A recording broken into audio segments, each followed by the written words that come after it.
Pre. A prefix can be added to the beginning of a base word to create a new word. Knowing the meaning of a prefix can help you determine the meaning of a word.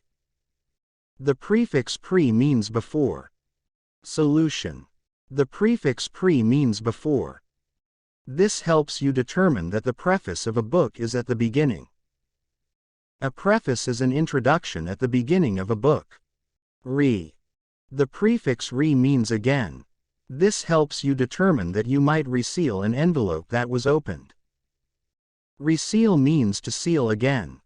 Sub. The prefix sub means under, below, or less than.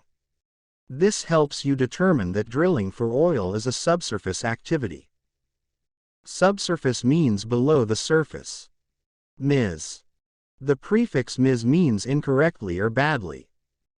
This helps you determine that a miscount could cause the candidate with fewer votes to win. A miscount is an incorrect count or tally. Un, dis, in, im and non. The prefixes un, dis, in, im, and non usually mean not or the opposite of. The prefix un usually means not or the opposite of.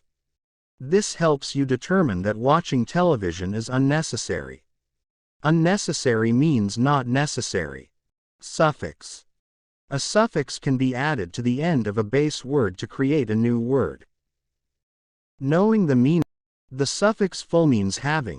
Knowing the meaning of a suffix can help you determine the meaning of a word. The suffix full means having, showing, or causing. This helps you determine that writing out the pros and cons is a more thoughtful way to make a decision. Thoughtful means well thought out. Less. The suffix less means without. This helps you determine that breaking an eggshell is painless. Painless means without causing any pain. Able. The suffix able means able to be. This helps you determine that a belt is usually adjustable. Something that is adjustable can be adjusted. The suffix able means able to be. This helps you determine that a loaf of bread is sliceable. Sliceable means able to be sliced. Un and less. The prefix un means not. Something that is unusual is not usual. Something that is unimportant is not important. Something that is unfair is not fair. The suffix less means without. Something that is hopeless is without hope. Something that is painless is without pain. Something that is meaningless is without meaning. N and ful. The suffix n usually creates verbs. The words darken, shorten, and deepen are all verbs. The suffix ful usually creates adjectives. The words colorful, joyful, and powerful are all adjectives. The words learnable and enjoyable share the suffix able. These words are adjectives. The words cruelly and conveniently share the suffix ly. These words are adverbs. Pattern. Words with suffixes follow patterns. Noticing these patterns can help you recognize words that act the same way and help you figure out their meanings. Happy. Happiness. Cozy. Coziness. Happiness is the feeling of being happy. Coziness is the feeling of being cozy. Something is spiky if it is covered with spikes. Complete the pattern. Popular. Popularize. Legal. Legalize. Popularize means to make something popular. Legalize means to make something legal. Complete the pattern. Guitar. Guitarist. Violin. Violinist.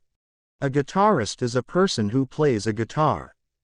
A violinist is a person who plays a violin. Synonyms. Synonyms are words with the same meaning or almost the same meaning. Dad and father. The synonym of immediately is now. Both words mean at the present moment, right away. Antonyms. Antonyms are words with opposite meanings. Big and little. The antonym of sharp is dull. They are opposites. Dull means not sharp. Analogy. Analogies show the relationships between two pairs of words. Finger is to hand as petal is to flower. A finger is part of a hand. A petal is part of a flower. Here are some common analogy relationships. Synonyms. Niece is a synonym of kind. Antonyms. Awake is an antonym of asleep. Degree. Cool is like cold, but less extreme. Cause and effect. A joke tends to cause laughter. Part and whole. A finger is part of a hand. Item and category. A cat is a kind of animal. Item and purpose. The purpose of a pen is to write. Worker and tool. An artist uses a paintbrush as a tool. Worker and product. A writer is a person who creates a book. Homophones. Homophones are words that sound the same but have different spellings and meanings. My friends and I buy lunch at school. Buy means to pay for something. Then we all eat together by the big tree. By means near.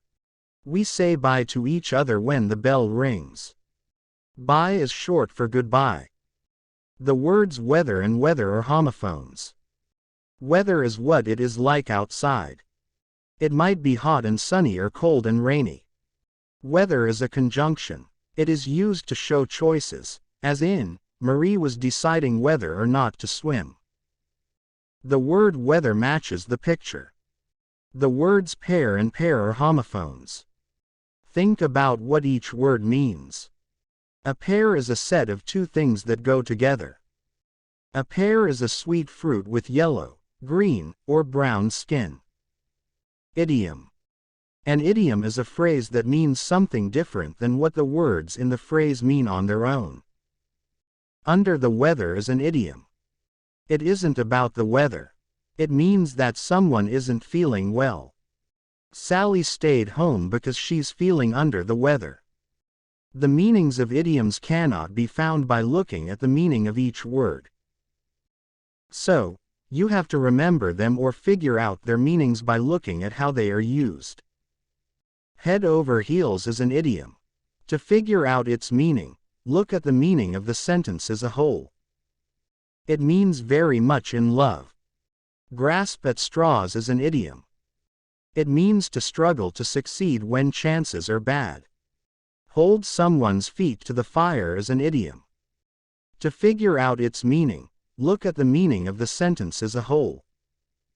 It means to pressure someone to do something. Salt of the earth is an idiom. It means a very good person. Shades of meaning. Some words are alike, but they have small differences in meaning. Those differences are called shades of meaning. For example, think about the words stare, peek, and glare. Word definition. Stare to look at something for a while. Peek to look at something quickly. Glare to look at something in an angry way. Stare, peek, and glare all mean to look at something, but in different ways. Slamming. A door means shutting it with a lot of force. So, slamming a door is more forceful.